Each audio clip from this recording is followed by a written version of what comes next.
Hello everyone and welcome to our Mars Direct 2020 panel discussion.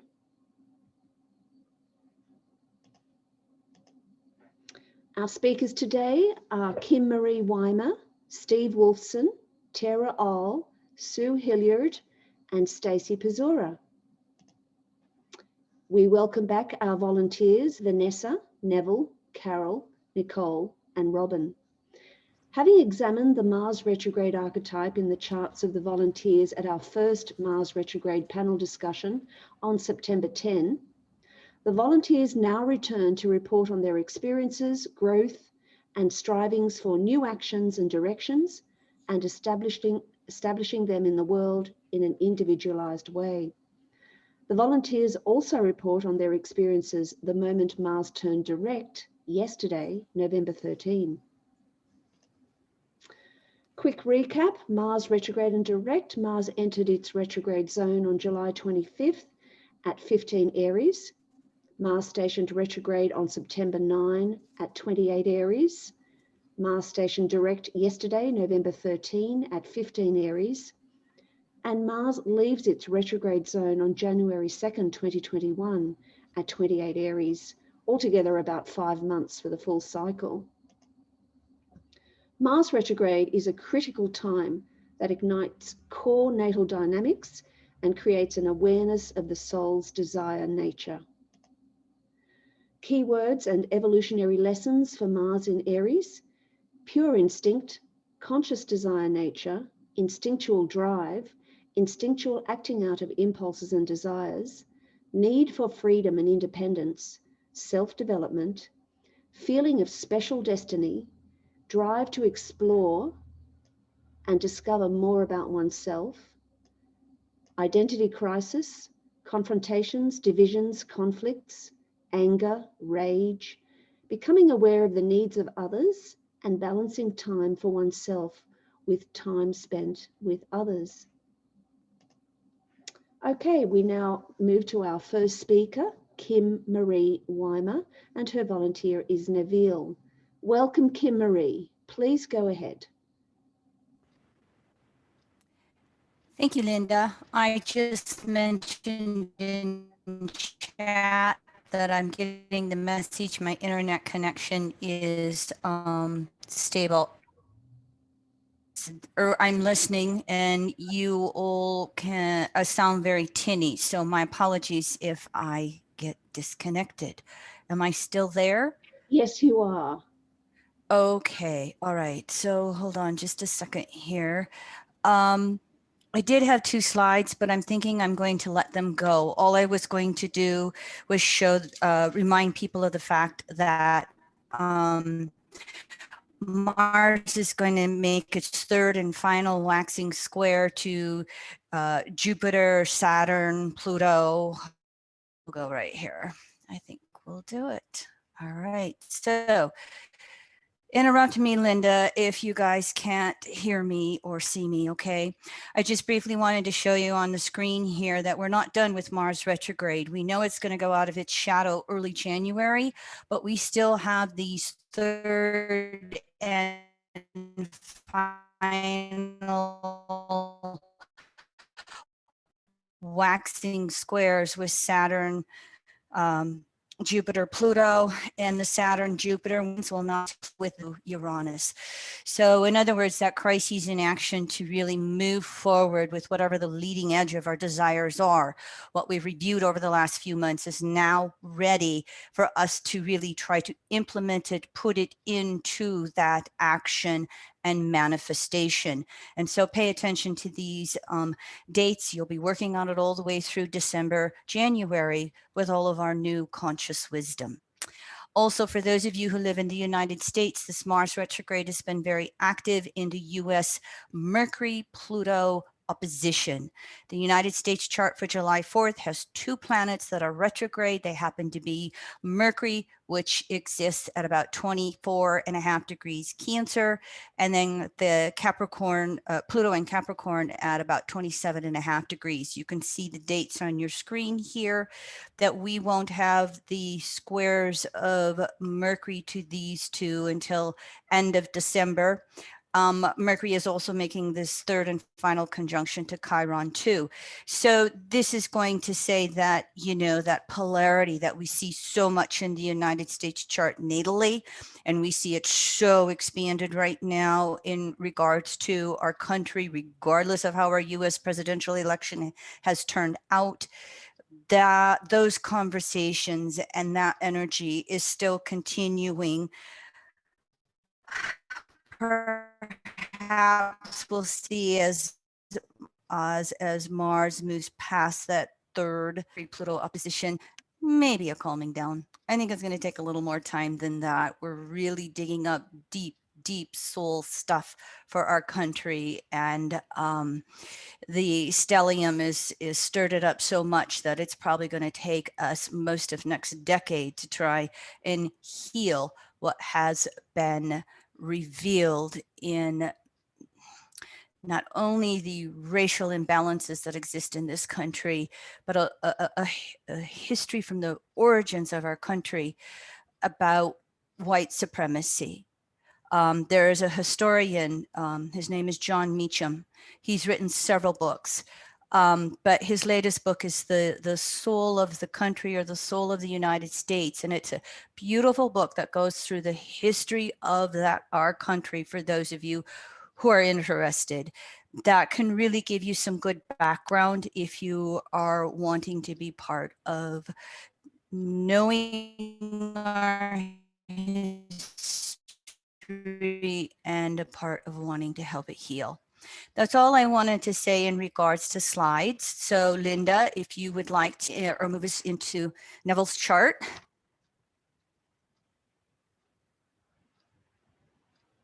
Right, it's up on the screen. Can you see it? Hold on a second. I'm still getting mine. I'm just getting mine. Okay, now here we are. Mr. N, hello. Unmute. Yeah. Hello. Yes, I'm here. Hi. Would you like to start out and just tell us, how has the last few months been in your world? Interesting. The best way to describe it. Probably it's been more focusing on two different areas, and one's been a physical one, which is I had to have some knee surgery, which has, as a result, slowed me down a lot, and it's been very, very slow to recover, and I'm still not sure if it's actually done properly. I'll need to go back and have some more surgery. Had the surgery the day before Mars stationed retrograde, and so just missed it. And so it's have to be patient on that. And the other one is more, I suppose, philosophically in my mind, is a project I've been working on for about 30 odd years, which is just a different type of chart. And I managed to get some new artwork created by a woman over in England, but it hasn't quite worked out. And so now I find myself with a collection of paints and about to do some painting. And also I've been trying to understand outer planet cycles, and I feel like I can see a very bright light through a veil, and I get these moments of sort of little holes in it, and I start to get some understanding, but then it slips away. And so it's been a real challenge. It feels like there's something blocked. I actually reached out to Kim last week just to get some clarification on a couple of things, just to make sure it's going in the right direction. I just feel like I have to, in effect, find a small hole and rip it open, and starting to feel like I'm getting close to it, but still not quite there. So it's been frustrating and also revelational at the same time, if that actually makes any sense. Yes, it does. If you're looking at, as we said, the Mars retrograde in your 12th house, it's going to feel like start, stop, starts are just going to have to go back and forth with the two, making peace with what doesn't quite go forward. I want to say something in regards to your surgery, and I ask that everybody, please hear it in a broader context. And that is the fact that if you have the choice to not do surgery during Mars retrograde, you choose a different date, but we're dealing with you having that surgery just before Mars stationed, and it's stationed at about 28 degrees Aries. And so I think when Mars makes that point again, and that's right when it's going to be leaving its shadow in early January, as you move past that date, I think you'll start to see progress with the knee healing itself. And because if I may, if we may digress, Mars retrograde in Aries, your surgery, was that due to a kind of Saturnian bone issue, or was it due to more Mars muscle issues, or both? The combination of both. It was actually my, the reason I had sort of had to have it then is my patella tendon was about to rip off the bone. So as soon as I had a scan, the surgeon said, "Oh, I go on a brace," and I was booked into surgery about 3 days later. So it would have been rather bad if so I had to do something there and then. I couldn't wait, 3 months or anything like that. Sure. If I may then, not diagnosing, treating, blah, blah, just offering information. Post-healing from surgery, very important to have the C complex, okay? There are more than just one C vitamin, but just getting that one, the main C vitamin is good.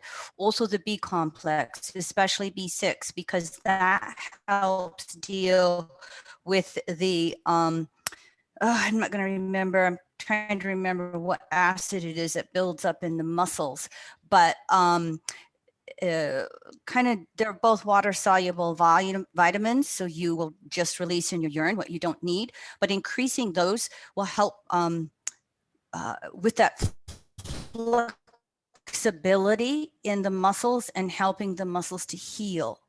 And that, thank you for letting me digress. Also, I guess, sorry about that. We've got a little lag time that's going on right here in regards to that.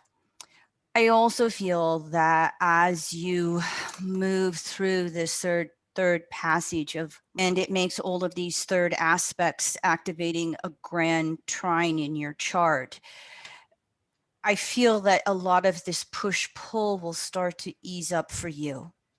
And especially, of course, as it goes into your first house and then moves into Taurus, it will allow you to take all these ideas, new beginnings, the aborted initiations, and you can feel like, oh, this is what it wanted to teach me. Oh, this is what it is about. Oh, now I can see, the patience I had to have into really moving my creativity forward in what really are best ways for me, maybe compared to prior what I thought 2 months ago. That makes sense? Yeah, it does. It's sort of, I've got all of these different concepts and this, I suppose, knowledge or whatever, and just trying to assimilate it all and process it, because it's the way my brain works, is that once I've got it settled inside my brain, then I can actually do something with it. But it's just foggy. There's just too much of it at the moment. Yes. And, you're a 5th house Pluto. You've got that trine of planets in Sag, including, Mars natally. And so you're a gun-ho person, as you have said previously to us. You get an idea and you're off and running and leaving everybody else in the dust. And so Mars has really been about bringing you a pacing with this retrograde cycle.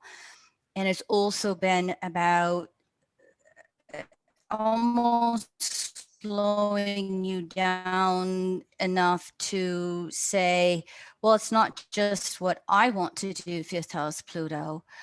I want this next phase of my creativity to go in such a way that it is helpful to others or helpful to the planet as well. And second thing, it's not just about, I got all this excitement, I got all this energy, I got all this drive, I want to go. One of my most favorite sayings of evolutionary astrology is that evolution takes place through the emotional body. fire, all that fire that's going on for you right now. We can have all the spiritual wisdom in the world. We can have all the mental intellect there is, but until we integrate it through the senses, through the emotions, through the experience of living it physically, we don't necessarily integrate it. And that can also be one of those little pictures or parts that sometimes you race ahead of and then slams you. And so that Mars retrograde for you personally in this 12th house is said, I've got to allow my emotional body to be a part of whatever process is going on. Beginning astrology, emotional body, 12th house is a water archetype. That makes sense, Neville? Yes, it does. It's sort of because, well, I did a 2,500 year ephemeris that I made for myself, and just trying to process that, and been going out of planet cycles over about 10,000 years and trying to consume Barbo and Dulard and Tarnus all at the same time, and it's just a little bit overwhelming because there's just so much of it there, and it's as I said, starting to see a lot more things, with being able to put it together and to properly understand and communicate it. It's just not quite there yet. Mm-hmm. Mm-hmm.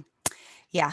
When all that fire gets overwhelming and too excitable, it's to take that deep breath and slow down pace and allow it to integrate. And then the next level of creativity and direction will be sparked. Okay, thank you, Kit. Neville, questions, comments? I'm rattling off. So what else? Right at the moment, probably none. There's sort of the lots of questions, but just the ability to formulate them. It's getting to the right question at the moment. So I'd just be waffling, to be perfectly honest. So I prefer not to waffle. All right. Well, you and I just got right to the point, didn't we? Yeah, that's the best way. Mars direct in Aries. If anything comes up later on, you're welcome to ask any of us questions. Okay, will do. Thanks a lot, Kim. Oh, thank you. Thank you, everyone. Thank you, Kim Marie, and thank you, Neville. Okay. Tara Oll is next. Go ahead, Tara. Carol, you can, oh, good. Okay, you're unmuted too. Yeah. Hey, so I don't know, Mars rules my chart. So it's funny, every time, I don't have this in any other, well, maybe I do, that might not be true, but whenever we talk about Mars, like, I don't know, like the irritation, like just builds up in me. It's like, there's something about trying to talk about something that is such a doing active archetype that it gets me crazy. So anyway, it's something for me to work with, but it is also just Mars energy. Carol's going to share, I think she has like a 2-page letter about her experiences with this, which is super awesome.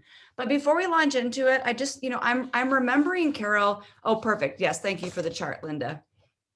That Mars is so important in you, like the Mars function in you, Carol. I mean, it's a skip step for you. It's square the nodes. It's conjunct Pluto. It's conjunct Saturn. It's square the sun. Like, I mean, man, like you are really here to like rock out some Mars stuff. So I feel like whatever you're going to share with us, there's extra experience in it, just because so much of everything comes back to Mars. And I would love to hear your opinion on this. But for me, and for me with astrology, like we talk about it like it's something outside, but it really is just reflecting energies inside. So for me, when I'm thinking about the Mars part of us, it literally is the part that, and Linda talked about this authentic desire, but it reminds us what we're meant to do here. And one of the best ways it does that is by getting us like, I don't know, bristled when we're not doing what we're meant to do. So like for me, it pops up like in a normal day, I'm doing my work and I'm doing this and I'm doing that. And then I maybe trip over something that someone left out. And all of a sudden I'm super angry and frustrated. And now, realizing in that moment, like that I'm not doing what I want to be doing. Mars in some ways helps us get back to that thing we want to be doing. So I'm very curious, Carol, what is that thing that you are wanting to be doing that you must be feeling more than ever, I would guess, with this energy? To be honest, the answer is living, is surviving. And Yeah.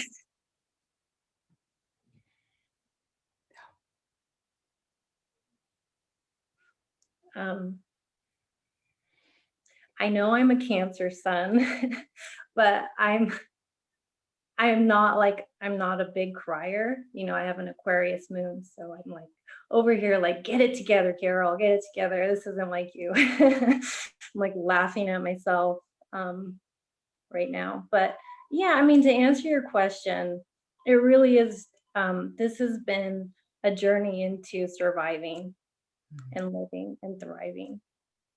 Yeah. On all levels, like physically, emotionally, and spiritually, it's like it just across the board that way.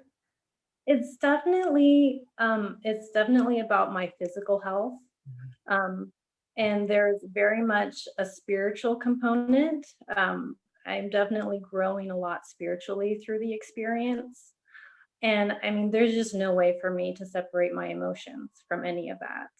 Yeah, I would imagine not. I'm a Cancer sun too. But so, you know, Pluto conjunct Mars is literally on some levels about regenerating life force. Yeah. So when you talk about being just life itself, like you're not exaggerating, like that's truly Yeah, it's happening right now. extremely Yeah. accurate. And I've been very surprised by this transit. I had no idea what was coming. Yeah.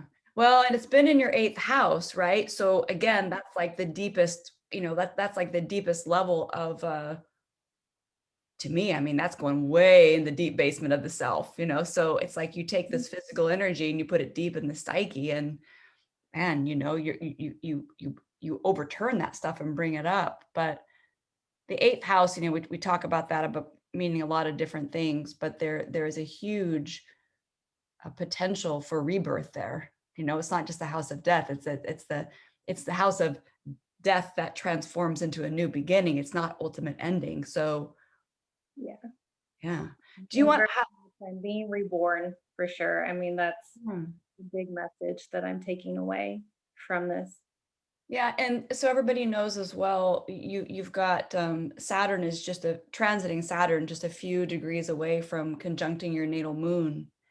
And so it's interesting, even when you first started talking, you said I should, you know, keep it together emotionally, whatever. It's like, well, yeah, that's like Saturn moon wants to do that. But I with myself, I try sometimes to reframe, like, well, okay, what does it mean to keep it together? Like maybe crying is how you keep it together. You know, there's so many different ways to look at this. And with Mars, one of the things about Mars in Aries, transiting Mars in Aries, is it gives us more permission just to be what and who we are in a really raw way. You know, it's almost like no apologies. This is sort of like, this is what I'm working with, and to allow that to be there. Mars in general, I mean, already is somewhat of a, you know, a clumsy, you know, fire before aiming type of energy, and you put it in Aries, and that's just even more amped up. But you know, this is a little bit my favorite part. You like it? Feeling unapologetic and just not caring. It has felt so good, and I don't remember ever feeling that before. Whoa. To be honest, I'm always thinking about others and always feeling bad, and you know, always being apologetic. Yeah, so it's like permission. Give, you know, I hear you like saying, give yourself permission, literally, to live, like, and how you want to live. When you give your body that space, and by like, I'm going through my own physical stuff, and physical things have been a lot of my way of evolution too. Like, I mean, for whatever reason, we chose some of that. But when we make more room, it's slower for like the material plane to catch up, but it will. Meaning, like, when you make that room emotionally, you make that room spiritually, even the very cells in your body, I mean, they can transform to align with that new energy. Just takes a little bit of time. So the hard part sometimes I feel is that you can like feel the shifts happening, but like, you know, your stomach still hurts or your leg still doesn't work, you know, or you still have whatever your systemic, you know, illness is, you know what I'm saying? Like it can feel that way. But just think about this with Mars in Aries, and then think about your natal Mars with all those aspects, especially conjunct Pluto. It's almost like you're negotiating a new relationship with life and death. And how are you going to approach those, right? Because like there's a wealth, I guess, of not just healing, but like, I don't know, you might look back in 5 years and not even recognize your life before. Like it might even seem like, wow, I can't believe I used to live that way. Like this much of a change has happened. Because Mars is such a physical element, right? Pluto with that is such a... Oh, I've been burning bridges. Like I'm on an island and no one can get to me. And it's, you know, it's time to start over. You know. Yeah, super cool. Do you want to share any more? I know you have that 2-page letter. What can you inspire us with here? Well, I had no idea going into this that it would be such a positive experience for me. I've been studying transits for a few years, but I haven't focused on Mars transits before. And so I wanted to study Mars transits, and I saw the opportunity to do that through volunteering to be a part of this meeting. And it's been a wonderful journey and experience. I know I would have gone through some transformations without participating and without closely studying, but for some reason it just all feels very purposeful and very focused. And I just feel like I was put in the right place, and it's just a very special thing for me to be here with all of you, and just to be here, you know, with me, honestly. Yeah, maybe one of the greatest gifts of the Mars in each of us is like just that sort of spark, you know, like I don't know, it's just that energy. I'm going back to what you said about being alive. I think a lot of us, we don't appreciate that enough. We overcomplicate, we over try to figure things out. This is moving here and this planet's doing that and this means that, and you know, eat that food, don't eat this food, and we forget like, wow, like I'm, you know. Yeah, I am. Yeah. You know, I've been struggling for a couple of years. And so I'm finally overcoming some really big struggles. And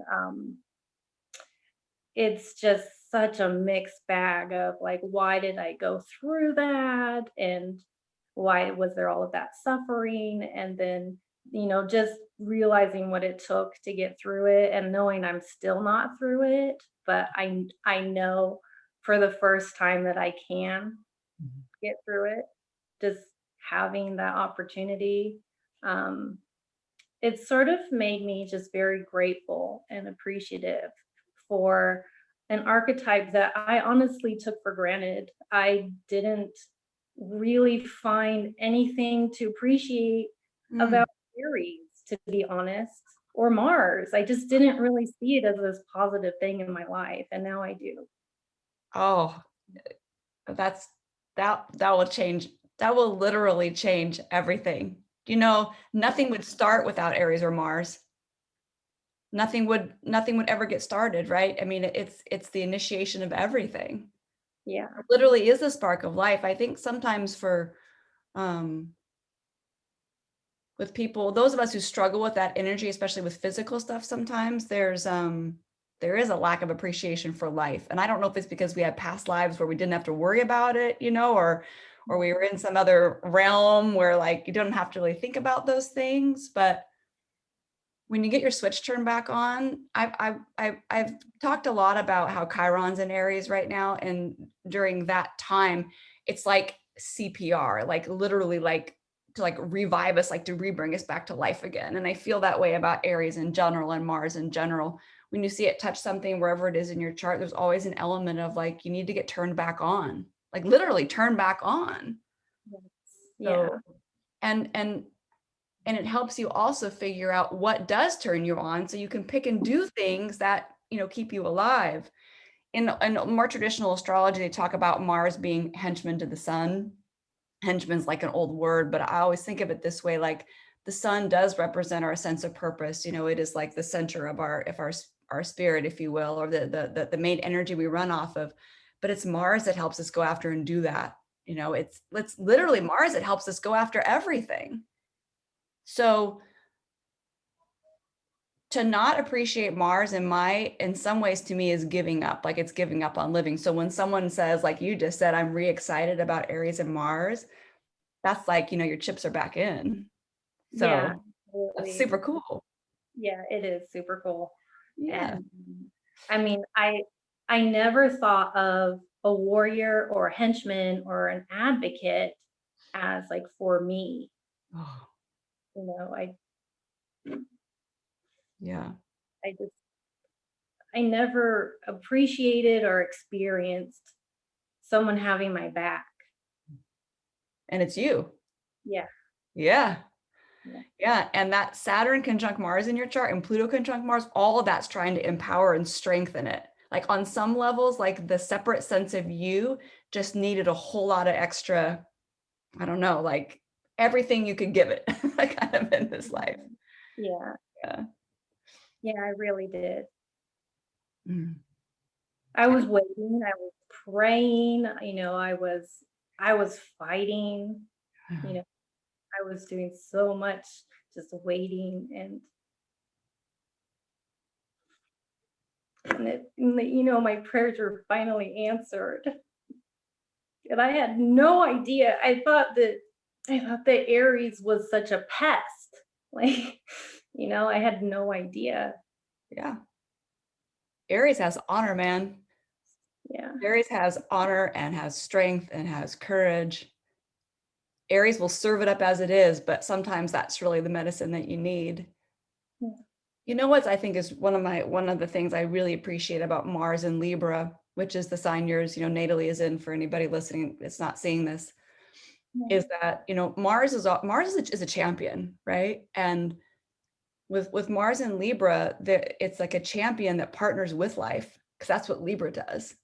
So it's like choosing to partner with life, just like you're doing here, just like, you know, you're choosing more to do. It's just, and for me, that's such a beautiful thing. Yeah. Because most of the time we tend to fight, most of us, I just mean as humans, like our nature is to like, we fight against, you know, we know really quickly, oh, we don't like this, or I don't like that, or I don't like what he does or she does, or they do, or whatever, you know, we tend to do that, right? We fight against ourselves too. But a Mars in Libra is wired to partner with life. It's what can I do with this? Not what's missing from it, or what do I not like about it, or how can I get out of it, right? It's like what's available to me right now with this, whatever that thing is. Right. Yeah, that's so true.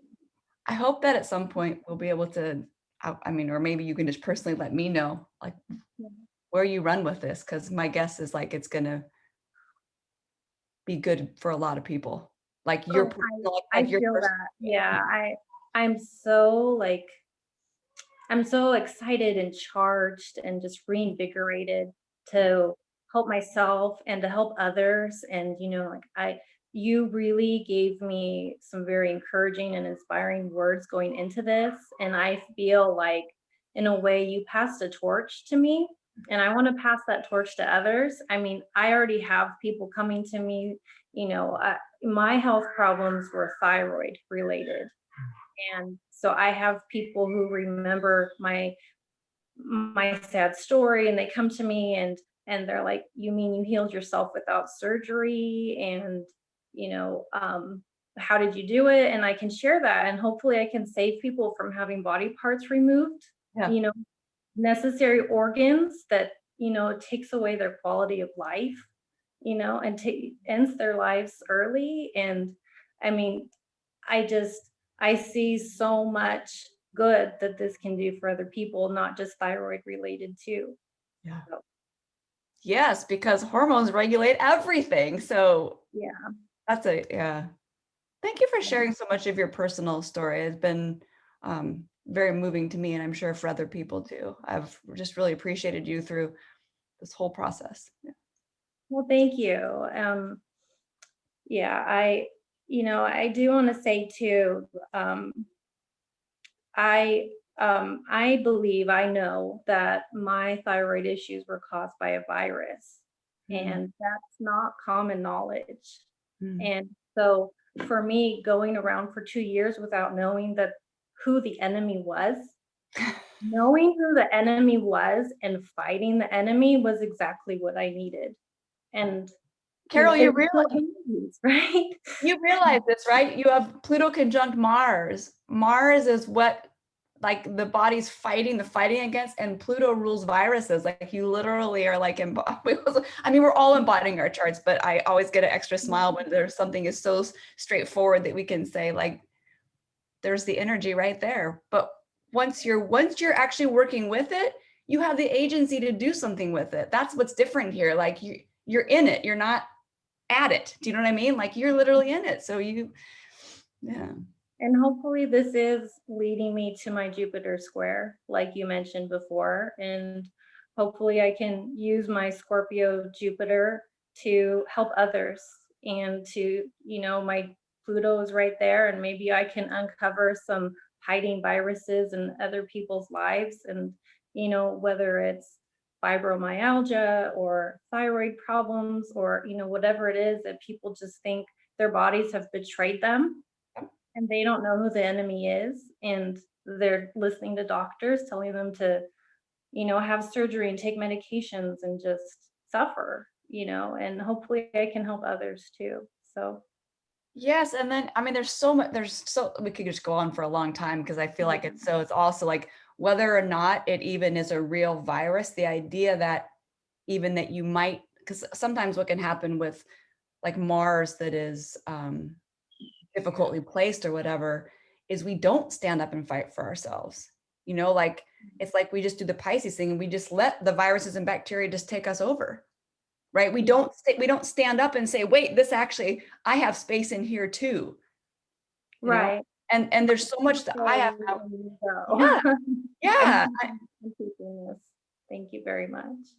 And of course I can't help but think about COVID, because I mean, a virus is literally tearing apart our humanity, our civilizations. And the viruses are doing a lot every day. It's not just because of a every century pandemic.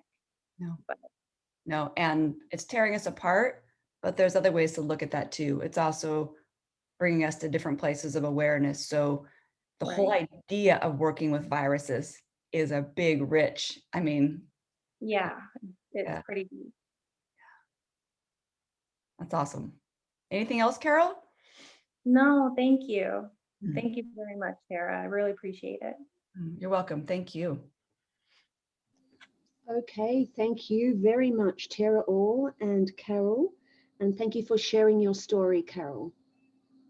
Okay, now we move on to Sue Hillyard. Sue, you have some slides to share? I do. Okay.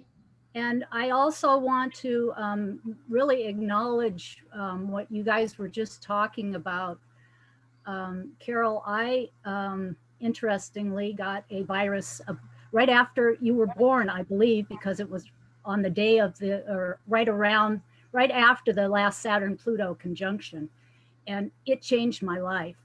It has totally changed everything. And I salute you for, the going forward with the education on viruses, because I agree with you. It's a lot. So I'm going to stop my video so that I can share my screen. And I had noticed that Mars is conjunct Eris 3 times between August and December of this year. And both Mars and Eris were square to Jupiter, Saturn, and Pluto. Asteroids Coronis and George also figure into the Mars retrograde and current events. Eris is the second largest dwarf planet, named in 2006 after the goddess of strife and discord. Astrologers are beginning to study Eris to observe and correlate what new energies we now have available to us since her discovery. Some have even suggested that she is the modern ruler of Libra and comparable to Pluto in her capacity for transformation. There are many sources of information about Eris on the internet, which you can always Google, but here's one that struck me as particularly interesting in the light of it possibly ruling Libra. According to historicalastrology.com, if the Eris archetype is developed fully, humanity may never have to experience war again. The feminine of Eris will balance the aggression of Mars. A well-developed Eris archetype could banish all war. The ancient prophecies of swords turned into plowshares could be realized. The discovery of Eris brings a completely new power to humanity. It is tricky and dangerous, requiring careful handling. Eris is a regenerative planet. Eris is exalted in the sign Cancer. Aryan women, no matter how warlike and violent they are, will always have a soft spot and a certain affinity with childbirth, pregnancy, and nurturing young and defenseless children. Yet Aryan women are the authentic warrior types, something not seen very often in the real world. You will nevertheless, in allegory and in reality, see at times the Aryan in her armor and weapons, picking her way through the desolate landscape of war, possibly searching for renewal, for regeneration. Eris has an elliptical orbit, like its neighbor and fellow dwarf planet Pluto, so it will spend varying amounts of time in each zodiacal sign. She takes more than 500 years to orbit the sun, and everyone alive now has her in either Pisces or Aries. She moved into Aries in 1923 and was discovered in January of 2005. So we are just starting to learn about this feminine warrior archetype. Nancy Pelosi, for example, born in 1940, has Eris just about 1 degree behind her Aries sun in a trine to her Pluto and Leo.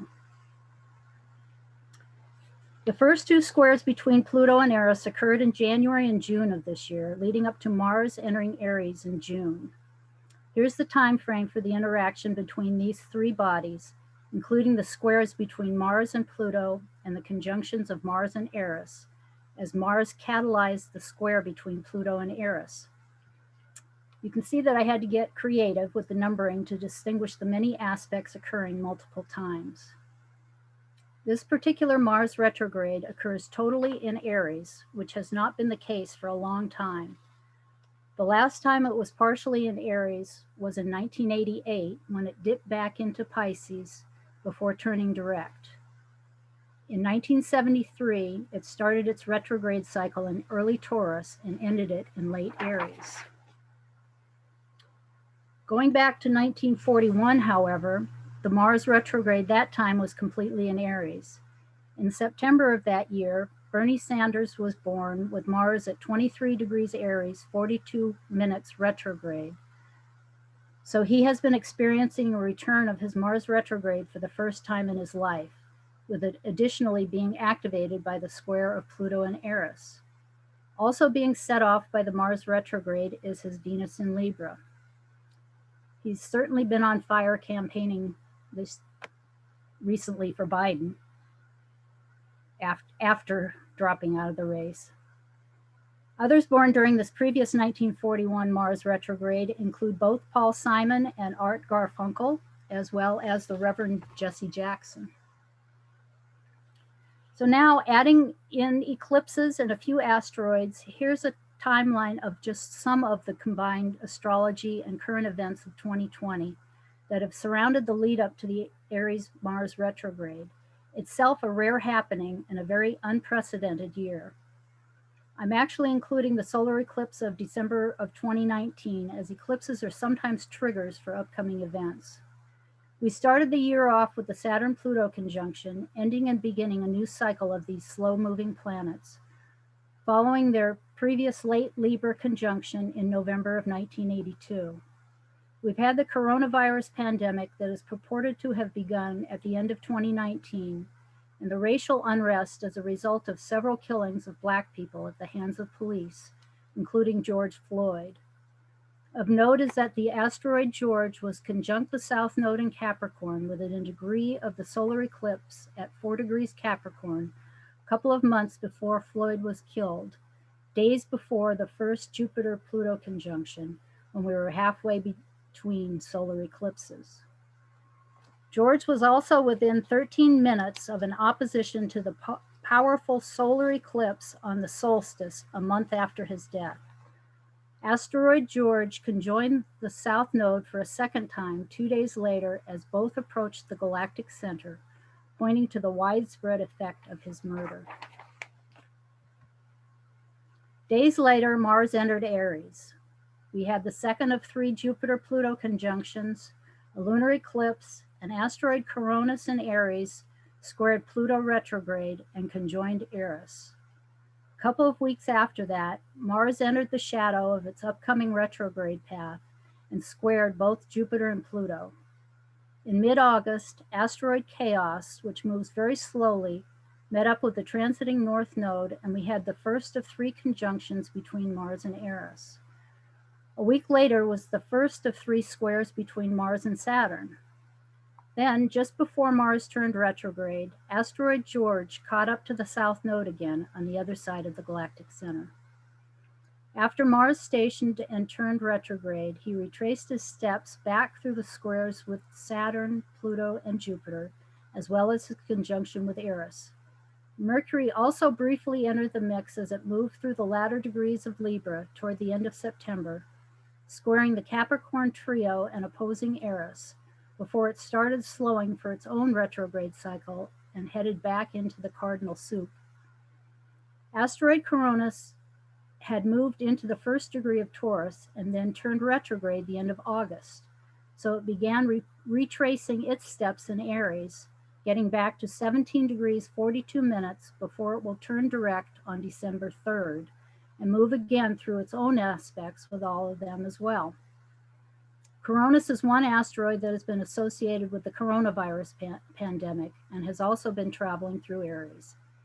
Mars finally catches up to Coronis on December 3rd, near Mars' own North Node, in between the 2 coming eclipses, as the cases continue to rise. This past Thursday, the day before Mars went direct, we had the 3rd Pluto-Jupiter conjunction within minutes of the January Saturn-Pluto conjunction point, with Pallas, also conjunct them to the minute, and exactly conjoined with asteroid George a few days later. This is followed by a lunar eclipse on November 30th, Mars conjunct stationary asteroid Coronis on December 4th, a 3rd Pluto square Eris, a solar eclipse, and finally on the December 21st solstice will be the much anticipated Jupiter-Saturn conjunction at 0 degrees Aquarius 29 minutes with Pallas nearby. This great conjunction is followed the next day by the final Mars-Eris conjunction on the same day as the conjunction of asteroids Isis and Osiris, who meet up every couple of years.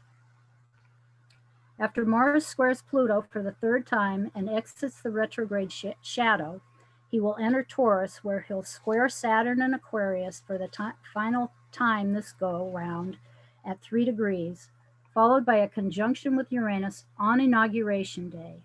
And then he'll have the 3rd and final meeting with Jupiter, now in Aquarius, at 8 degrees. Asteroid Coronis also makes its final contacts with Eris and Pluto in January and then moves into Taurus as well. Mars turned direct last night at 15 degrees Aries, 14 minutes in the 10th house of the chart cast for Washington, D.C., signaling the impending release of long pent-up energy.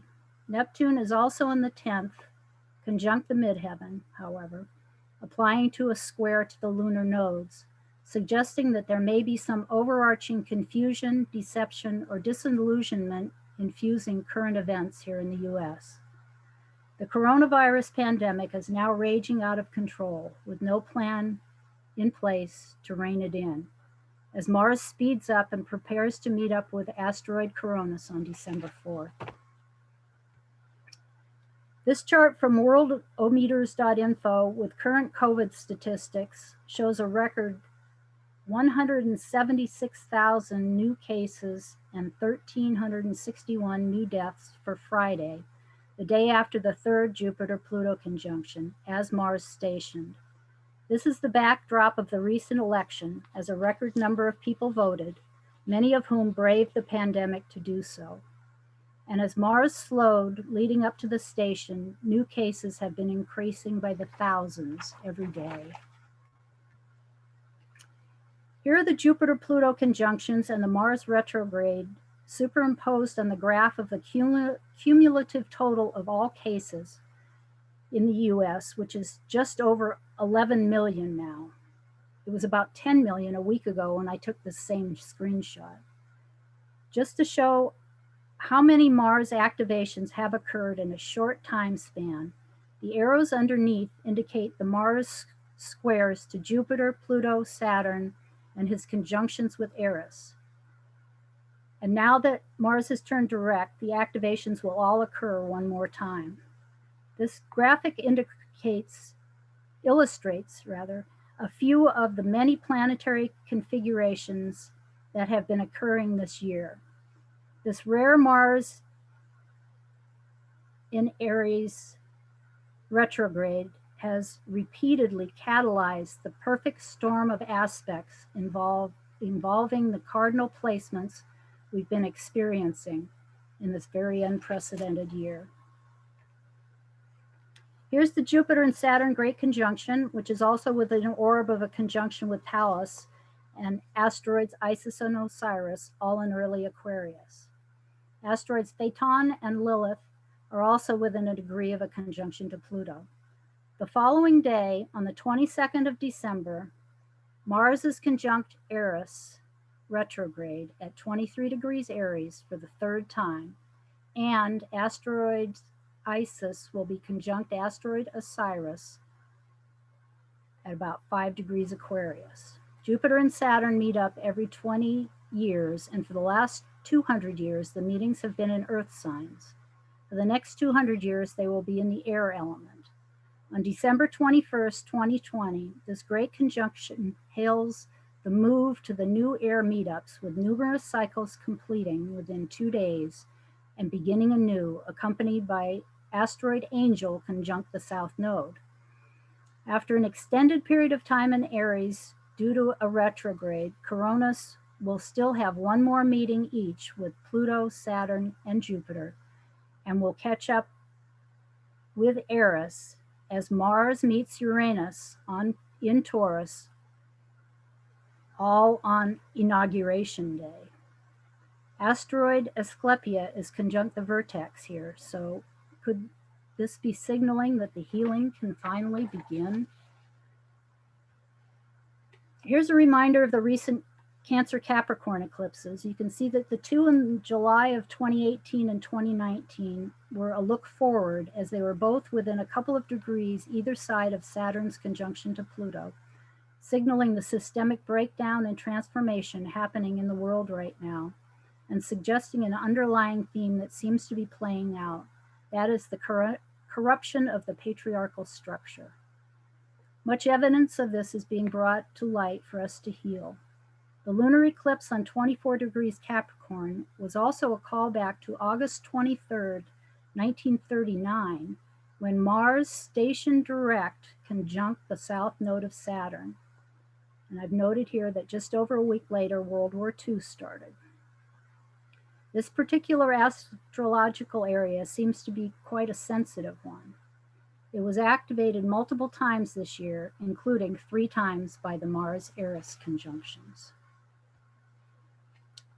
And because it's pertinent to my volunteer's chart, I'd like to briefly mention that a Metonic eclipse series is one that repeats every 19 years. It consists of either 4 or 5 eclipses that occur on or about the same date, 19 years apart, very close to the same degree and minute of the zodiac. This particular 19-year span of time is pertinent to the story her chart tells of Mars retrograde. Nicole has a Mars-ruled Scorpio ascendant with natal Mars in the 8th house in a last quarter square with Pluto, which is conjunct Venus, all reinforcing a Plutonian theme in her chart. Her Mars is at 2 degrees Cancer, 2 minutes. It's retrograde and out of bounds, plus it's trine Uranus, all indications of a Uranian-flavored Mars, suggesting an unusual or different presentation. Her chart has been activated in many ways recently, especially her progressed planets. The recent Venus retrograde highlighted her progressed retrograde Mars, which has now backed into Gemini, as Venus crossed it 3 times in her retrograde process. Mars is still retrograde and out of bounds by progression, and will be for many years. All of this I discovered after asking for Nicole's as a volunteer chart, which I did because she has Chiron where Mars meets Eris 3 times this year. She also has retrograde Jupiter within a degree of where Mars ultimately turned direct yesterday. Retrograde Mars was in conjunct her natal North Node and Sun 3 times each, and stationed with an inconjunct to her natal Mercury. An inconjunct suggests that adjustments are requested. Jupiter rules her 2nd house of resources and also her 5th house of creation when considering traditional rulership. Both are in her 6th house of health, work, and daily routine, and the Mars retrograde takes place entirely in this house, which is ruled by Mars, indicating an emphasis for Nicole on these topics. Also, her Aries moon, ruled by retrograde Mars in Cancer, is conjunct Eris.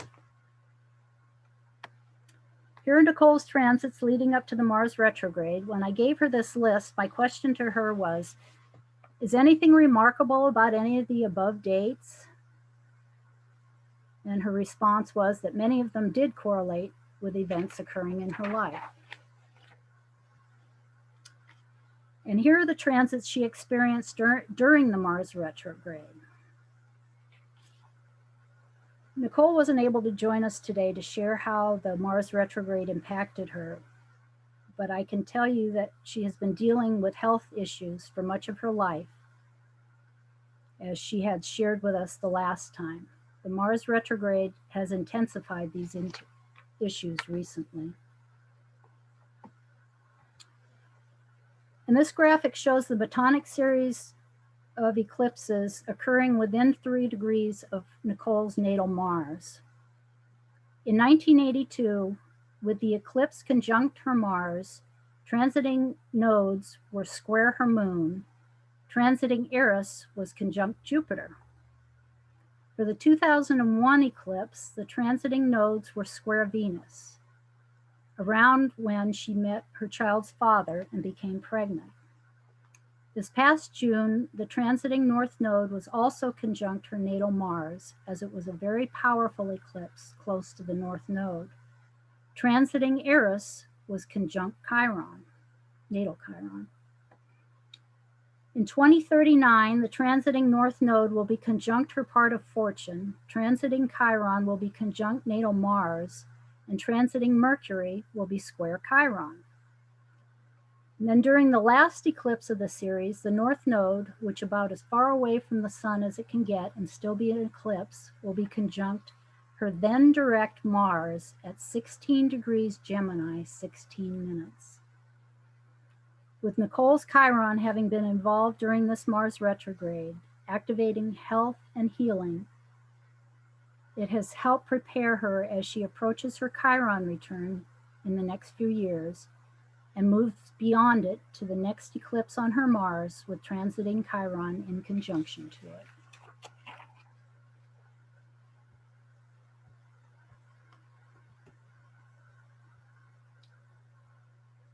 So sorry that she wasn't able to join us, and hopefully her challenges are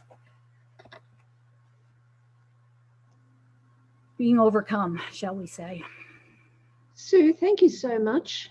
You presented so many details there. Thank you very much. It was Very interesting. Lots of work for you. Absolutely. My I'm pleasure. I'm interested to know where your natal Mars is and where Mars retrograde was passing through your chart. Well, funny that you should ask. The station was exactly opposite my Neptune, and quincunx my Mars in Scorpio, and trine my Chiron in Sagittarius. Aha.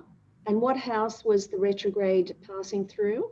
My 10th house. 10th. Mm-hmm. Excellent work. Thank you so much. Okay, our next speaker now is Stacie Pazura, and her volunteer is, can't remember, Vanessa? Vanessa. Okay, fantastic. I'll just put the charts up on the screen again.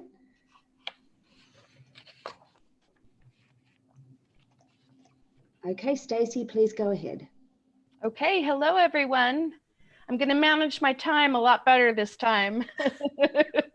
I'm just going to briefly touch upon the Saturn-Pluto conjunction that I had mentioned at the first session when Mars went retrograde. The imprint there is that we're in an evolutionary process of reformulating society, of evolving beyond fixed patterns that limit our growth as a nation. And I'm sorry, I'm speaking in terms of the USA right now, although this is going on in its own way in all over the world. You know, it's been a process of questioning, are our laws up to date? Do they really represent our definitions of equality and fair play and social engagement? You know, what needs to be fixed, what needs to be constructed, these kinds of things. When Mars went retrograde, the most interesting aspect that I feel is in that chart, Mars was forming a first quarter square to Pluto and Saturn, and both Pluto and Saturn were also retrograde. So we have to remember that the retrograde cycle is a process of questioning. It tends to be a process of dissatisfaction where things aren't quite fitting. And so there's just this ongoing questioning of, do I accept the status quo, and kind of individuating in that way. So it's a very internal process. It's a very self-reflective process. And the goal in that is to really liberate from things that are outmoded, which can support the evolutionary future. So we had an election. We have a presumed winner. Things are working out. I find it interesting that when Mars went direct, it's forming a full opposition to Venus in Libra in the 4th, which really just completely, perfectly encapsulates where we are, the USA, as a collective. It's very divided. Very divided. There's a very sharp contrast between people's values and how we are all asserting it. And through the election, we all had the opportunity to apply our will. And so that's where we are. So I'm not going to talk too much more about that because I want to give Vanessa plenty of time here. Vanessa, you can unmute yourself. Yeah. Okay. Hello. Hi. So Vanessa, just as a quick recap, we've got a soul in the first stage spiritual condition or evolutionary condition. We have a Pluto retrograde in Libra in the 7th, a South Node in Aries in the 12th, a polarity point. Oh, wait, sorry. Facilitator of the South Node is Mars in Leo in the 5th. And then we have a polarity point, which is, this is the evolution program, right? First house Aries. This is, this will occur through an evolving ego structure that we've got South or North Node in Libra in the 6th. And the facilitator of that evolving ego structure is Venus in the 3rd in Gemini. And so as we sort of touched upon last time, Vanessa's been in a state where first she's balancing the male and feminine principles. This is intrinsic with the first stage spiritual station.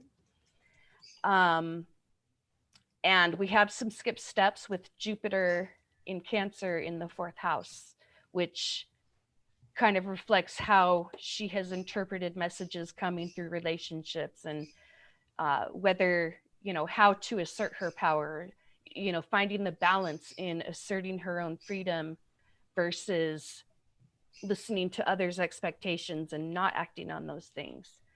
And so when Pluto went RX, or not Pluto, Mars, when Mars went retrograde, it was smack conjunct on Vanessa's Mercury in the 1st house in Aries. And so this right here, remembering Pluto or retrograde is an archetype of questioning, of liberating, of individuating. Why do we want to individuate? Because then we become more aligned with who our natural selves are, and we are then able to create, it is possible to create an evolutionary leap. So Mars was on that Mercury, which is suggesting, and just to go back a little bit, Vanessa was mentioning her, that she had been kind of straddling the fence in terms of corporate career and self-employment.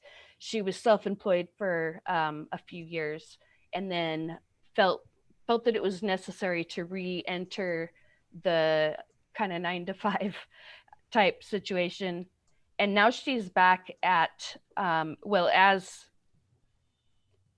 of Mars turning retrograde, she was feeling like, she gave up that career, and she was interested in resuming her role in self-employment.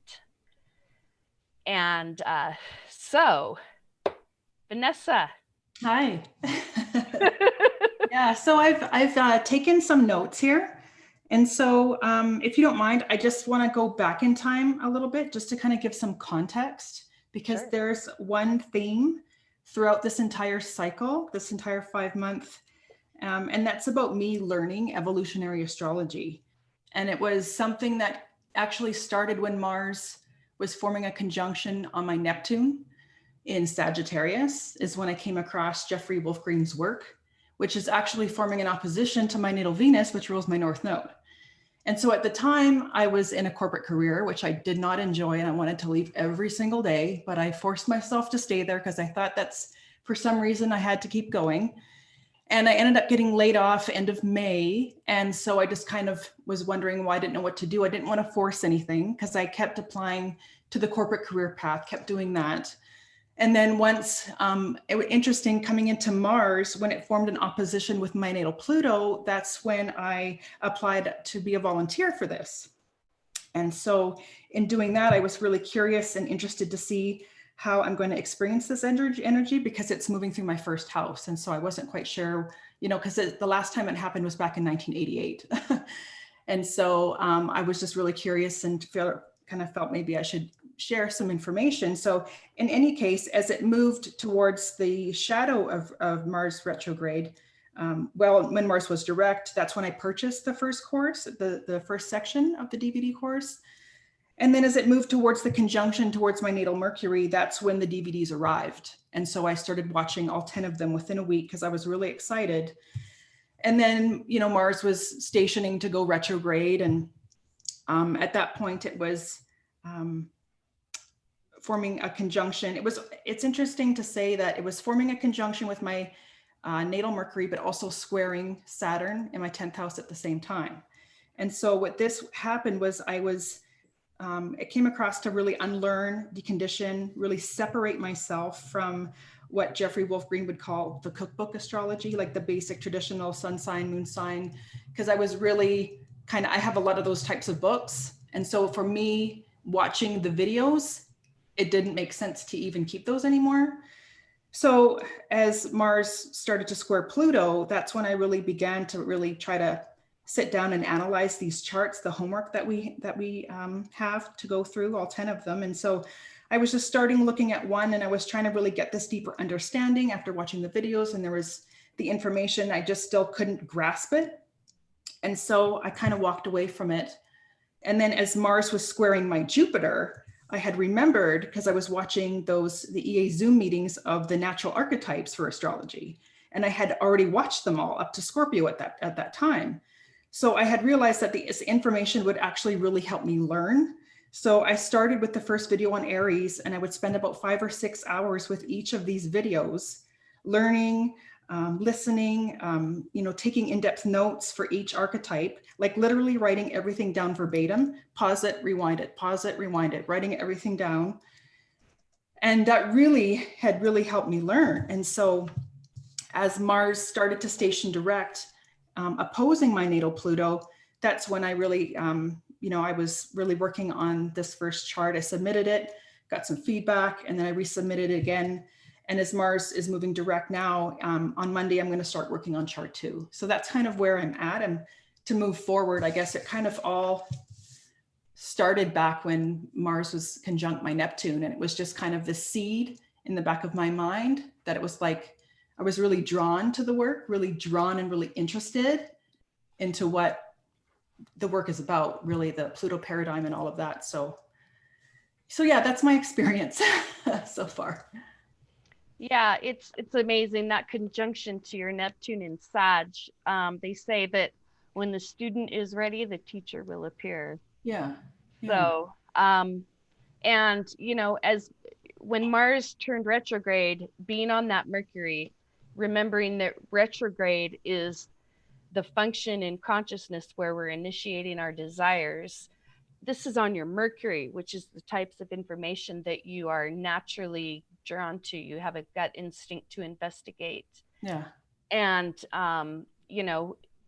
there's, just mentioning your progressed Pluto, I think it was taken out of the notes here, in Virgo, it's really showing that the maturation that you have accomplished thus far in this life context, you're starting to gravitate more and more to a humility and a desire to be of service. You have a desire to learn about humanity, to learn about the relativity of human nature, to be able to listen to people in order to know what to give.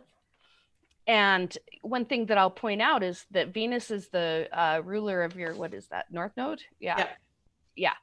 That's in Gemini. And then given the gender, the masculine, feminine balancing, you have a real capacity. You have an immense adaptability to be able to relate to any kind of person on any side of the gender spectrum. And, of course, we have this Saturn in Leo and Mars in Leo. So these capacities are already formed within you. It's just now a process of finding the right form and owning it and giving the special capacities that you have. And I really see your adaptability, your mental adaptability and curiosity. It's a genuine curiosity as one of the driving forces in what those special capacities are. And this, of course, will be manifested through the North Node in Libra. Yeah.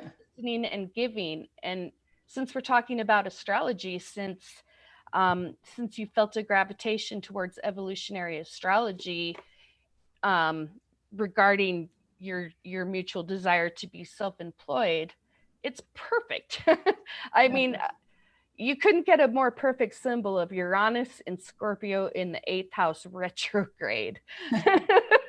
I'm just kind of in that process of really trying to tie things together, right? Like as I work through the charts, for me, it's like, especially with Mars direct in my first house, it's like, I need to slow myself down, right? So I'm not trying to force things to happen. Like I'm you know, and I'm naturally shy. I'm very introverted. So, which is why you don't see me live ever, right? So, and I have a lot of anxiety when I do speak in public. So, but yeah, it's like these things within me that I have to learn to get to kind of improve, to kind of have that courage.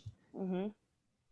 So yeah, but yeah, like it's a work in progress, but I know like with what I'm trying to do, it's like I'm not trying to force things ahead, but slowly, one step at a time, kind of review it, and, you know, not trying to force things ahead. But yeah, that's the direction that I'd like to go in.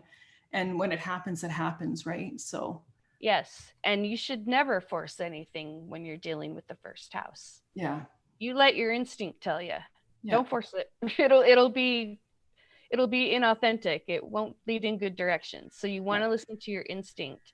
Yeah. And, you know, as far as being shy, I kind of see that as part of your Jupiter skip steps there in Saturn, or I'm sorry, in Capricorn, in Cancer.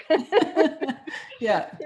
You know, finding the inner security to be who you are and stand firm relative to others' expectations and your own knowledge of where you want to go and what you can achieve. And so it's that fine balance. And so that's something that will progressively resolve itself as you work.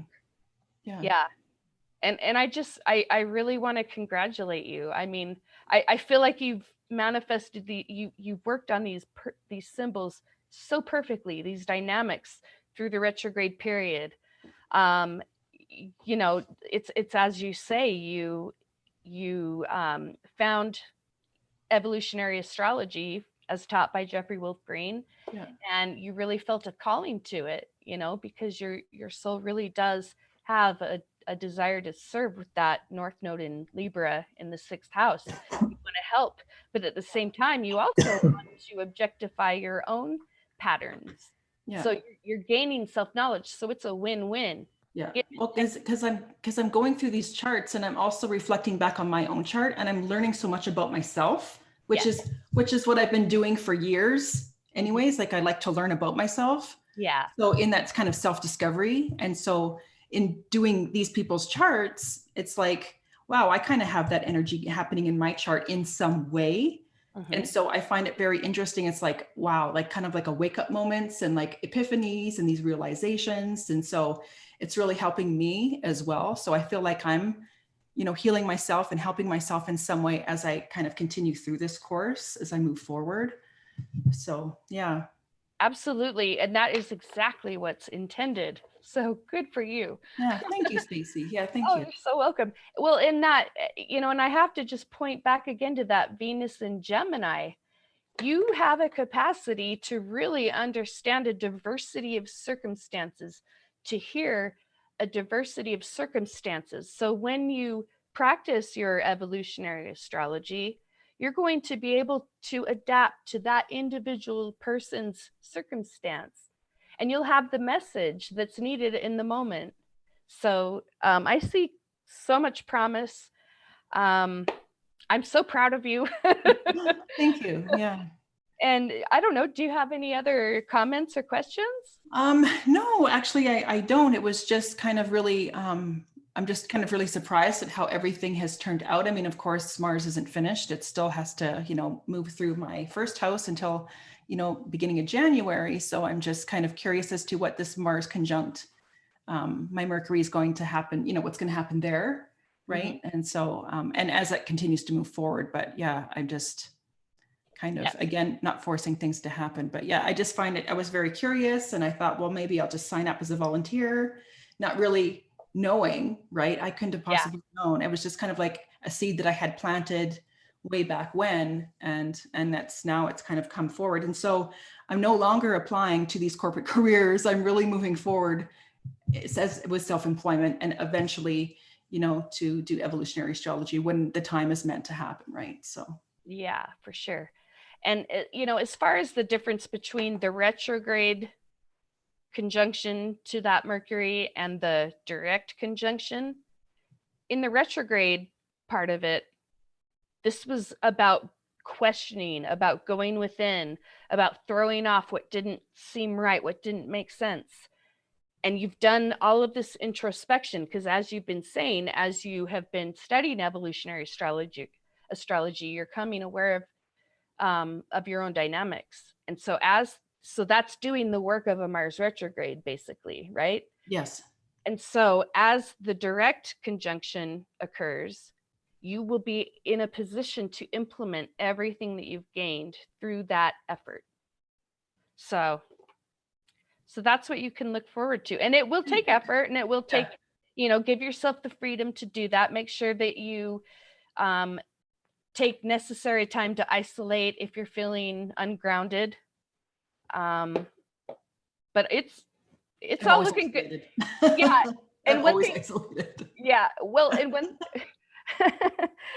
one thing I've noticed about you, you are very independent. You are so independent. And I really appreciate that. That's sort of kind of pays homage to your Saturn in Leo in the 5th, where you just know what you're doing. You know your authority. You're going to go by the correct, policies and procedures. You're going through that process in order to receive, your certificate to do evolutionary astrology. And I just have a feeling you're going to do great. Yeah. Thank you. I hope so. Yeah. Yeah. Okay. Thank you, Vanessa. I guess this is all I have for today. Okay. Thanks again, Stacie. You're welcome. Great. Thank you very much, Stacie and Vanessa. Fantastic feedback and sharing there. Thank you so much. And our next speaker is, whoops, wrong way. Steve Wolfson. Hi, Steve. Hello. Hi, please go ahead. Good. I don't actually have a lot to say today. And I will say, in the overall sense, I have been paying a lot of attention to what has been going on in the United States with the election and the divisiveness and so forth. And that's very much been my focus, is seeing the breakdowns of the past that are occurring. And as I was just looking at this chart, at the transits, I just saw that Saturn is now at 27 degrees Capricorn, which is the degree of the US Pluto, leading into our Pluto return, which is already underway. And so there is a massive, what I would call death, rebirth of structure of the United States going on, which is affecting everyone that's in the United States. And because of the nature of the United States' position in the world, it's affecting the whole world. And it explains a lot of the extremes and what I sometimes view as craziness that is going on. But that basically you have a whole lot of people, because not too many humans are at peace or at comfort with uncertainty, with not knowing what's going on. It's one reason astrology is popular, because it gives them clues as to what might be going on. But the bottom line comes down to, we don't really know what's going to happen, ever, really. And it's like this process of developing trust in the process of life unfolding. And that brings up any and everything inside of us, traumas in particular, that cause us to feel anything. Those parts of our natures cause us to feel anything but safe, secure, and trusting the process. And to me, the Aries has been like the leading edge of where this is going, like the indicators of what is coming, what's going on, and what's going to be coming up. So to me, this is the greater background that's behind many things that many of us are feeling. I feel like this is going to be a period of incredible amounts of change.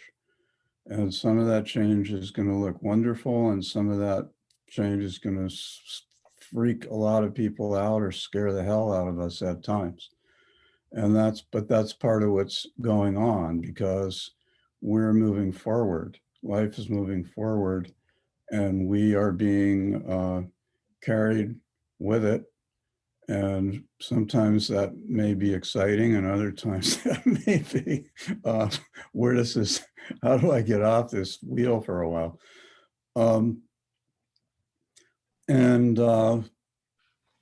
So basically, I feel like that's the backdrop. And then each one of us has our own individual journey, obviously, that our personal journey that we are carrying out against this backdrop of this overall collective. So basically, that is where my focus is and has been. And that's really all I need to say about that for now. I'd like to invite Robin to talk. Whatever you have to say about what's gone on in this period since the last time we gathered together about the Aries, the Mars retrograde.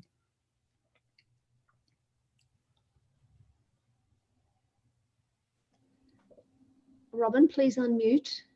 All right, okay. Well, since I natally have Mars in Pisces, I don't usually feel a lot of anger, but during this whole Mars retrograde, I have experienced a lot of anger, particularly in and around my home, since it's in my third natally and transiting through my fourth.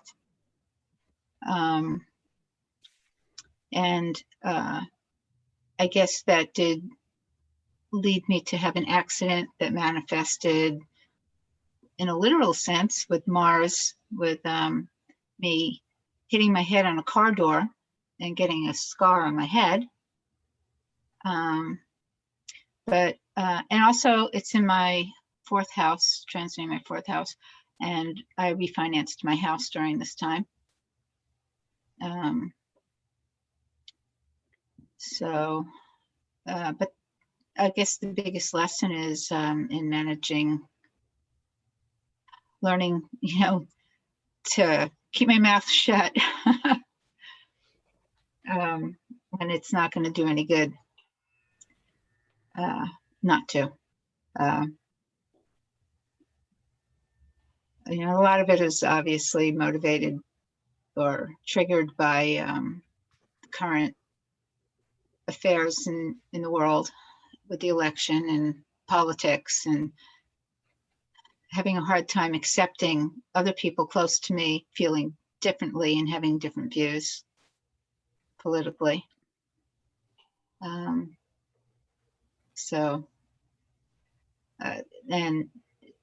it's been triggering an emotional response, right? Because it's in the fourth house and manifesting as anger that I need to learn to deal with.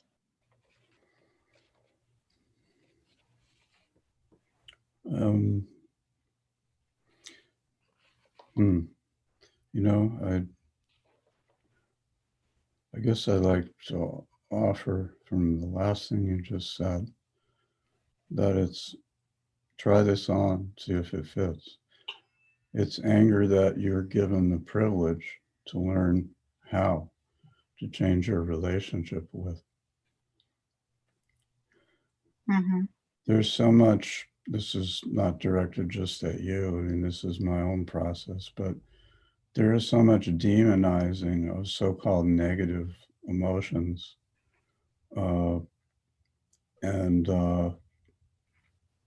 That, the various spiritual paths actually have put it out to us in those ways. So the question comes down to, why do we, I have my own things about what I'll call anger denial, based on my own past and my own conditioning. And it's certainly been coming up for me also during this, the retrograde period. You know, it's like, what if these feelings actually have validity?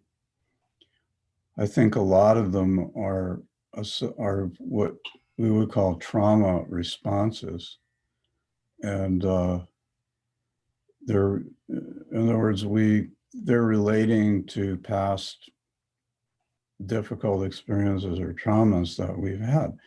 And some things just are not right, so to speak. At least like they insult our, you know, as spiritually oriented, sensitive people. They're like insulting. It's like an affront. It's like, this is what we have to deal with, you know, where it seems like a bunch of 3-year-olds running around. And obviously it's very painful when one is on the other side of family, friends, long-standing relationships and so forth. I mean, that's really difficult. How do we deal with that? That's a rhetorical question because I'm addressing that myself. And I think I just want to say to that in certain ways, anger gets a bad rap. And I'm talking about owning anger versus acting it out.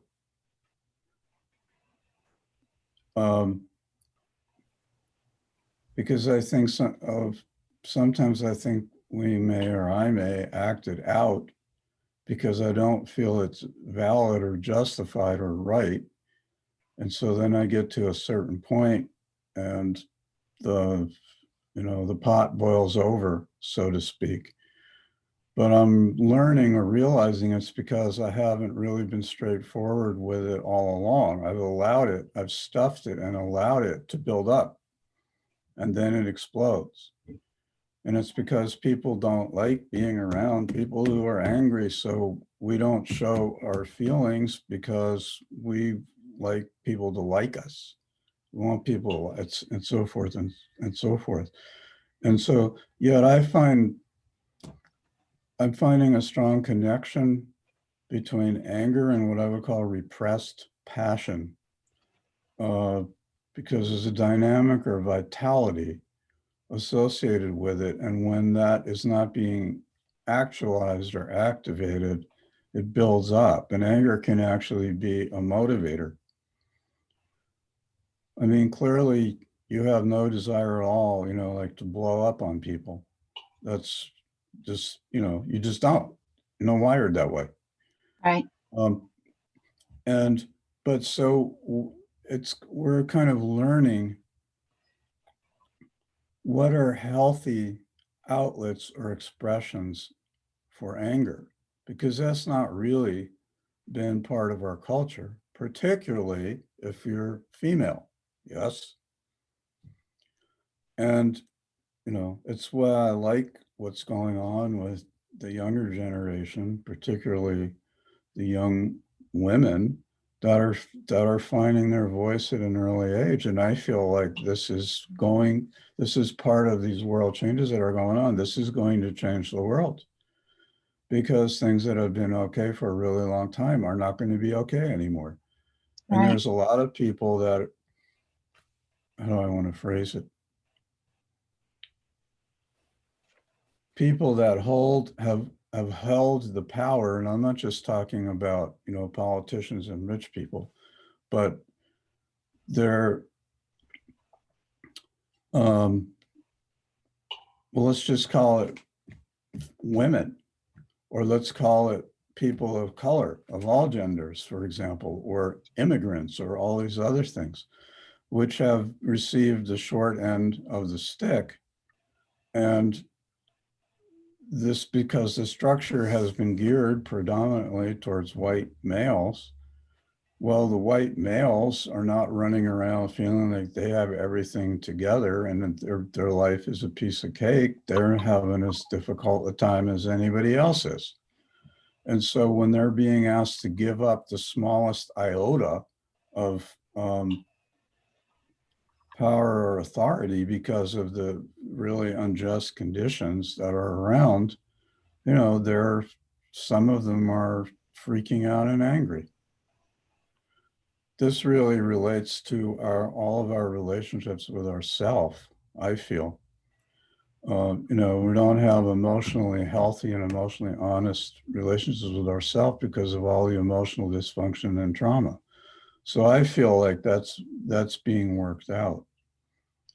So to tie this back to you, Robin, I just would say, I think probably it's not only that it's probably really healthy that you find yourself, life is putting you didn't sit there going, okay, life put me in touch with my anger. I would say that this is coming up, and it would be one of the gifts of a strong Mars Aries time. It's going to bring it out, because becoming aware of this and learning perhaps to change a relationship with it and realize it's just, in a way, it's you standing, or any of us standing up for ourselves, not taking it anymore. We don't have to respond to that, you know, negatively or violently, but it's like, oh, it's setting a boundary. Okay, that's perfect. Mars is in, your Mars is in what sign? Pisces. Right. There's a place there that's learning that it is okay to set boundaries. Right. It is okay that it is not unloving to set a boundary. You know, whether it's, I mean, an example can be with family, friends, and whatnot that have very difficult different political perspectives, which a political perspective reflects an inner philosophy or psychology of life. It's not just about red and blue. It's a way of looking at life that are very different, you know, and it can be like, you know, I can't agree. I can never agree with this. And I respect you and I care about you as a person. And in order to honor myself, I cannot have perhaps the extent of closeness that I have had with you previously, at least at this point. And that is not negative, unloving, shutting down, but it's validating and empowering oneself. This is how I feel, and I have every right to feel this way. And it's a, you know, if you think about that, when people that you're close to and these divides are coming up, the anger is really masking other things like grief and sadness that it's come to this. And the anger is a way of our protecting or defending ourselves, because we spiritual people tend to just give in, so to speak. You know, we want to be giving, and, you know, I must be wrong because I'm not just being there for somebody, but I can't be in integrity with myself and be in certain places with stuff that's going on now. I can't do it. And being integrity with myself is job one, I feel, for humans. And so it's not like writing people off going, you're wrong, you know, you're crazy, you know, all this, but it's like where I am right now and where you are right now, I can't be around you. And I respect that you feel the way you do, and that creates consequences in me. And perhaps it creates consequences in them, because I don't want to be around it either. And so it's like, I don't know, we used to say, let's agree to disagree. And that can be done respectfully. So I'm bringing this up because it's not, to me, not just about this one particular issue we're talking about, but it's very much what's happening now. In fact, if you look at it, Mars and Aries is about that in a way. It's Right. like standing up for my individuality, my uniqueness. Mhm. I am going to be the guardian and the champion of me. I'm not going to let people walk over it. So I think that's all. Do you have more? Other things that have been going on? No, that's most of it. Okay, thank you, Steve. That was fantastic. I loved it. And thank you, Robin. Okay, well, Thank here you. we are in our panel. Welcome, Wendy. Did you have a question? Does anyone have a question for our panel? I've been on the live and I thought, well, let me join the meeting just in case they do that. I was just appreciating everything, well, what everybody said. Thank you all so much. And I was just thinking about what Steve was saying. And, you know, it's interesting because for me, with Mars going direct, I'm feeling more inspired right now to make changes than I was in the last, especially the last 2 weeks. It was like this decline, like my energy was like going down, down, down, down, down, especially the last week. I was like just total standstill. And I guess a lot of us maybe were feeling that way. And now when it goes direct, I guess we'll see, you know, what it puts forth. I mean, I hope in the US that it doesn't come to, I don't know, some astrologers are predicting war, and they're predicting that, you know, the whole election is going to turn around and it's not going to be what we think it is now, and all of this kind of intensity. And I mean, the only thing I can do is like take it one day at a time. It's too heavy, it's too intense to like project into what can be, because where we have the most power is right now, right in this moment. That's very Mars. Like, be here now. Anyway, just expressing my gratitude, and there's a lot of really good depth in this meeting. So any further advice or comments from our panel? Anything at all? Yeah, I would say to that what Wendy was talking about. When you read stuff like that, stop reading it. These predictions of the future by astrologers, I find, especially down to specifics, are wrong about 89.3% of the time, and they create fear. If it was that easy to tell what was going to be happening in the future, life would be very different. And I mean, to me, I agree, you know, it's all we have is right now, present moment right now. This is it. Everything else is either the past, it's gone, or the future, it's not here. And so here we are, and things are going to work out the way they work out. And the way they work out is not going to be 100% of what anybody predicts or thinks.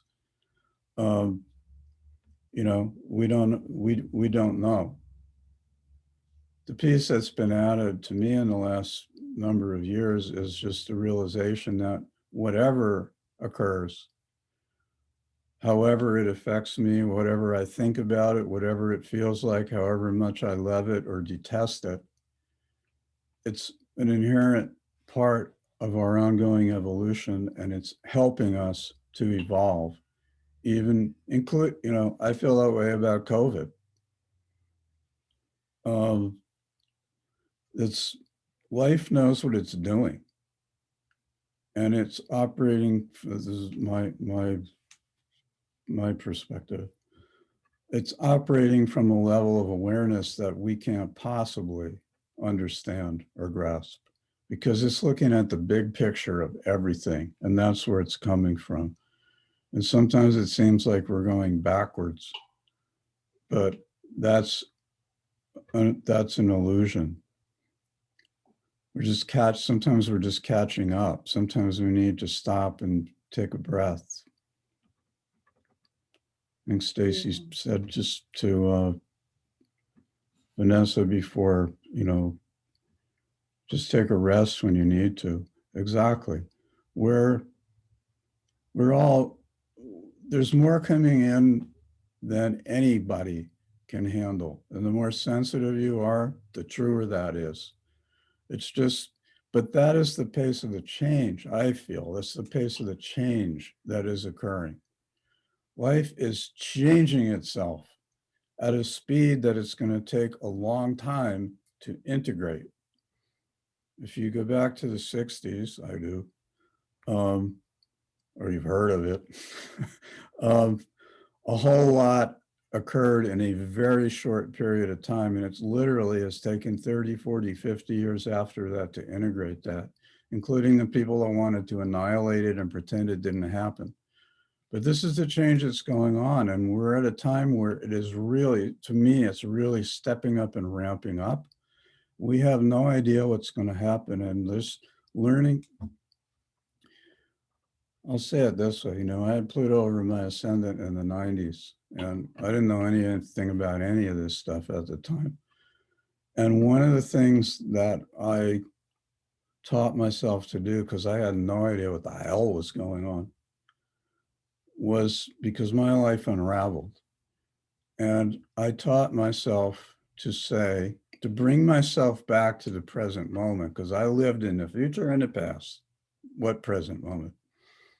I would bring myself back to the present moment, and I would ask myself, what's wrong right now? What's wrong right now? Not my fears of the future. What's wrong right now? And 98% of the time, there was nothing wrong right now. There was stuff going on. So in other words, I suggest when it gets overwhelming, slow down. If you have to stay in bed for 3 days, and you have the luxury, do it. Because we're integrating all this change. That's what's going on. We're integrating very rapid change. And life knows what it's doing. And at the deepest core, we know what we're doing. And over a period of time, we're going to integrate the change. It's going to bring up every emotion under the sun. It's going to bring up a lot of trauma. At times, it's going to bring up a lot of grief. At times, it's going to bring up a lot of anger. And we can allow ourselves to feel that, not judge it, not try to make it go away, not try to make myself feel happier or better when I feel crappy. Because everything is temporary. So feeling crappy is temporary. Feeling wonderful is temporary. I can feel wonderful. Before too long, I'm going to feel crappy. I can feel crappy before too long. To my shock, I'm going to feel better. It's just the way it works. So it's like becoming more and more okay with where I am in the moment. I don't need to be anywhere other than where I am, because I'm not the one that my will is not the thing that is driving this process. The process has a life of its own, and I'm allowed to ride that wave, so to speak. Steve, thank you so much. You're welcome. But I just wanted to say that Wendy's question was actually very important, because I think it has come up for a lot of people, because Neptune is squaring the nodes at the moment. And, what do we believe? And I think the Mars retrograde cycle has been targeting these things. And so, yes, what do we believe? Don't believe everything. Let it pass. And these energies are mutable and changeable. And so things will change, keep changing. So Wendy, anything else? I was thinking too, when I was listening earlier, I have a lot of Pisces, and So I always come around to that eventually, you know, and then I was thinking of Ari Moshe, and he always brings that piece in, no matter like kind of what he's talking about, he brings it full circle to the Course in Miracles or some level of consciousness. And I'm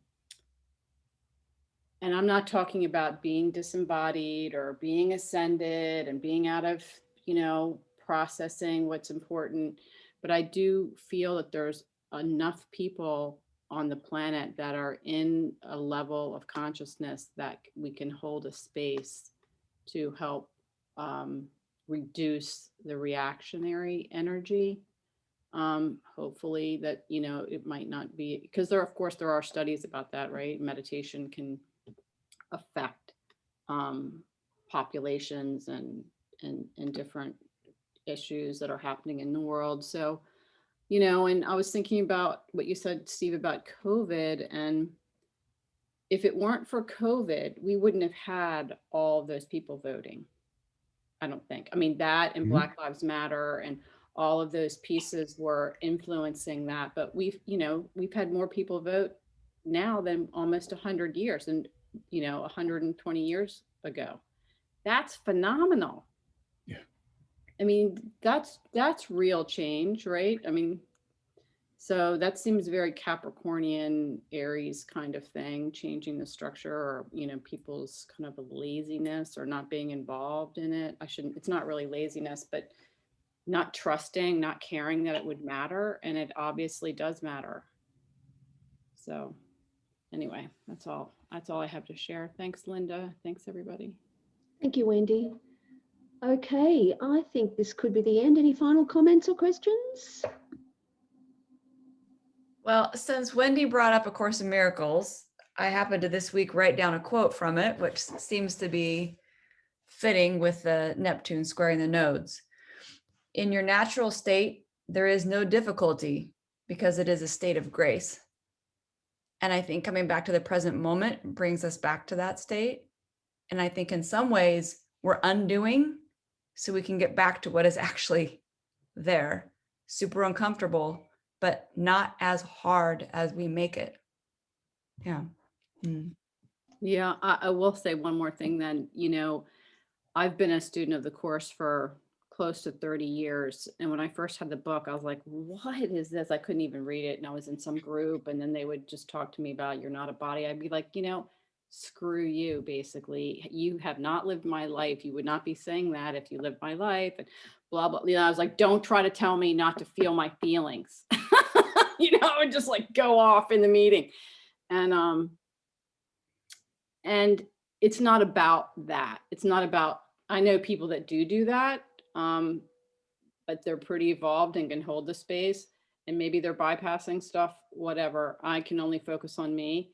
So you don't have to bypass to get to a high spiritual state. That's actually the way to get there, is to go through your stuff and deal with it and face it head on. Yeah, you don't have to leave. You stay. You stay Yeah. for it. It comes Yeah. in. Yeah, totally. Feel the crap if you know, whatever. Anyway. Okay, I think this does bring us to the end of the Mars Retrograde Cycle 2020 panel discussion. I'd like to thank all our speakers today: Kim Marie Weimer, Steve Wolfson, Tara Ohl, Sue Hillyard, and Stacie Pazura, and our wonderful volunteers, Robin, Neville, Carol, and Vanessa. We've had some wonderful advice from our astrologers, and the volunteers' experiences were amazing. Just a wonderful, great meeting. Thank you all so much, and we'll catch you next time.